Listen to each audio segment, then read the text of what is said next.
Hello అండి అందరికీ. ఇది వచ్చేసరికి బంగాళదుంప. ఇదేంటంటే మనకి సొలానం ట్యూబరోసమ్, సైంటిఫిక్ నేమ్ వచ్చేసరికి పొటాటో అంటాము. ఇది వచ్చేసరికి స్టెమ్ ట్యూబర్. ఈ బంగాళదుంప వచ్చేసరికి రూట్‌కి వస్తుందా, స్టెమ్‌కి వస్తుందా అని చాలామంది కన్‌ఫ్యూజ్ అవుతూ ఉంటారు. ఇది వచ్చేసరికి స్టెమ్ ట్యూబరే అనండి. స్టెమ్‌కే వస్తుంది కాబట్టి స్టెమ్ ట్యూబర్ అంటాము.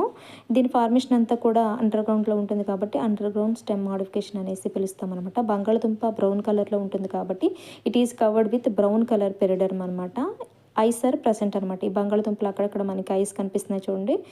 వాటిని ఐస్ ఆర్ ప్రెజెంట్ అనమాట. ఐస్ అనేవి కనిపిస్తూ ఉంటాయి. Each I represent one node అనమాట. ఒక్కొక్క ఐ అనేది దేన్ని రిప్రజెంట్ చేస్తుందని అంటే వన్ నోడ్ అనమాట. ఈ ఐ అంటే కళ్ళు అనమాట. So ice helps in vegetative reproduction. Ice అనేవి మనకి వెజిటేటివ్ రీప్రొడక్షన్లో పార్టిసిపేట్ చేస్తాయి అనమాట. అంటే ఒక్కొక్క కన్నుని కట్ చేసి మళ్ళీ మన సాయిల్లో పెడితే అక్కడ నుంచి ప్లాంట్స్ అనేవి ఫామ్ అవుతాయి అనమాట. ప్లాంటేషన్ ఫామ్ అవుతుంది. సో కంప్లీట్గా ఇక్కడ రూట్స్ అనేవి యాబ్సెంట్ అవుతాయి అనమాట ఈ బంగాళదుంపలో. సో స్టెమ్కే వస్తుంది.